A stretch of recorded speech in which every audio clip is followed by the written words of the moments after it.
pasado, de Rensis, ayer y hoy. Buen día. Era correntino. Había nacido el 14 de febrero en las postrimerías del siglo XIX, en 1898. Y un día como hoy, de 1959, donde presidía la Argentina Arturo Frondizi, un vecino de Vicente López se iba de este mundo, y con él perdíamos un preclaro pensador nacional, escritor, ensayista, que quedó en la historia por haber integrado aquella forja constructiva, aquella forja que estuvo esperando que apareciera alguien hasta que apareció Perón, y estamos hablando de Raúl Scalabrini Ortiz. Sí, un día como hoy del 59 fallecía, y se iba el hombre que había escrito justamente la política británica en el Río de la Plata, la historia de los ferrocarriles, el hombre que está solo y espera, como alegatos de un nacional que pedía todo el tiempo por las ideas de una patria que ya por entonces él la veía comprometida.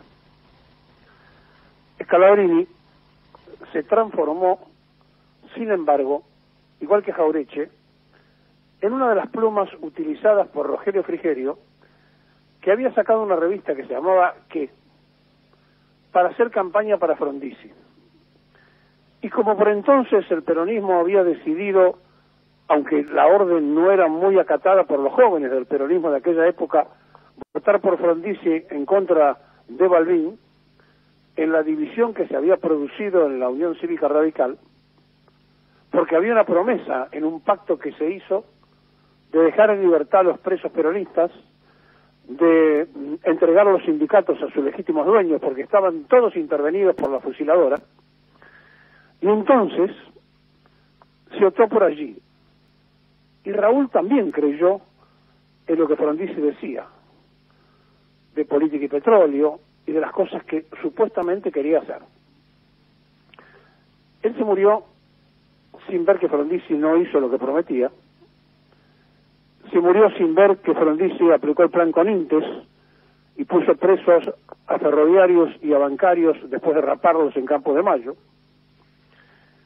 y todo lo que otros pudimos ver y pudimos ser partícipes necesarios por una cuestión de los destinos de cada quien.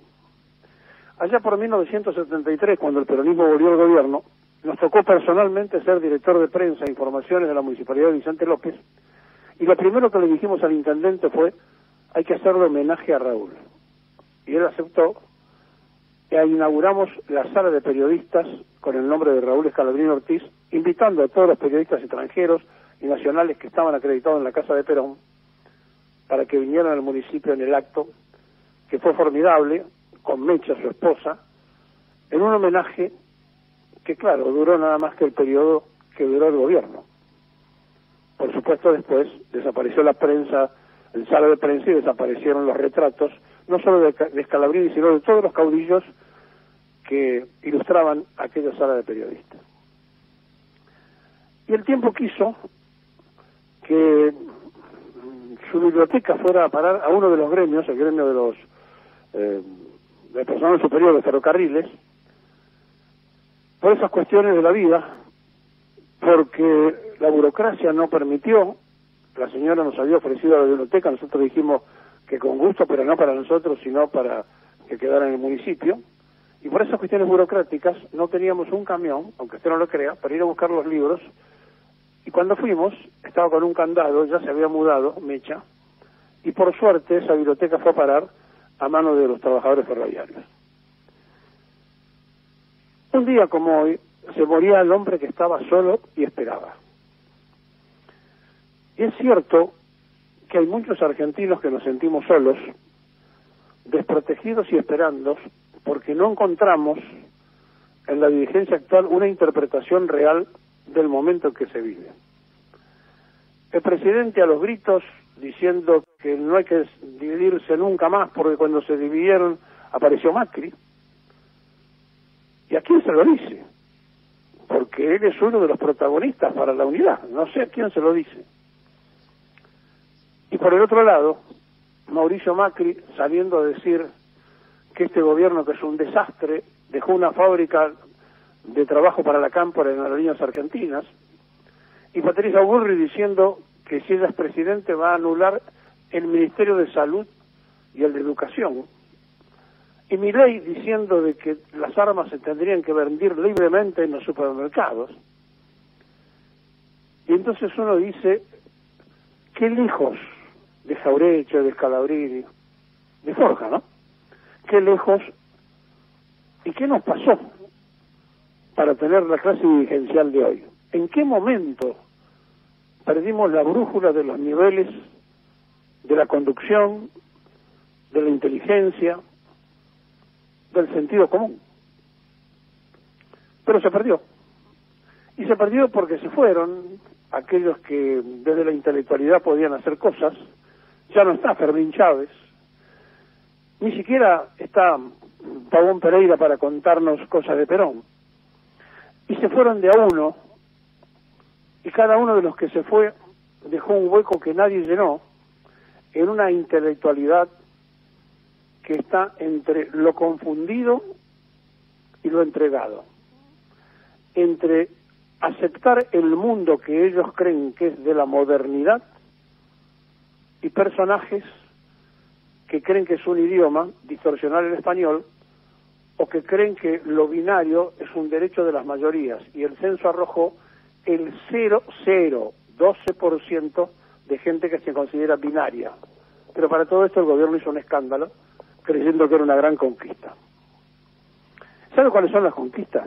Miren, las conquistas son cuando Perón a los trabajadores le dio la noción social, porque además de darle aquella justicia social, además de tener el modelo sindical más importante del mundo, hoy le permite al ministro de Trabajo de Fernández, Moroni, que haya sido elegido presidente de la OIT, de la Organización Internacional del Trabajo, que es el máxima aspiración que puede tener un ministro de Trabajo, pero no por él, sino por la historia que Perón le puso al movimiento obrero, que fue uno de los fundadores de la Organización Internacional del Trabajo. Y entonces, el ejemplo de la organización social argentina es en todo el mundo vista y respetada. Pero aquí, en 90 días, si gana Macri, o si gana el macrismo, o si gana la sociedad, entre radicales, socialistas, macristas y liberales, dice que en 90 días le quitan todos los derechos a los trabajadores. Y entonces uno dice, ¿cómo hacemos para que los que están en el gobierno de hoy entiendan que en lugar de pensar en las elecciones tienen que pensar en resolver los problemas de todos los días de aquellos que hoy la pasan tan mal, que le han quitado la voluntad de luchar, que los han vencido y que confiaron en ellos? ¿Cómo se hace para explicarle al que come salteado que tenga paciencia porque total se va a corregir en un próximo comicio? No hay tiempo cuando hay hambre, no hay tiempo cuando no hay trabajo, no hay tiempo cuando no se ingresa el dinero necesario para vivir, y no hay tiempo cuando un trabajador activo está en la línea de pobreza porque el salario fue comido y devorado por la inflación. De eso tienen que hablar cualquiera de los mamarrachos políticos que aparecen soñando en cuidar como ganapanes los lugares que a ellos les resuelven los problemas, pero que no se lo hace a la sociedad argentina. Por eso extrañamos profundamente a Raúl Scalabrini Ortiz y a cada uno de los que no están. Y hoy este programa está dedicado a esos pensadores argentinos que por sobre todas las cosas pusieron primero la patria como bandera. Ojalá que estén haciendo en algún punto del país otro Scalabrini Ortiz.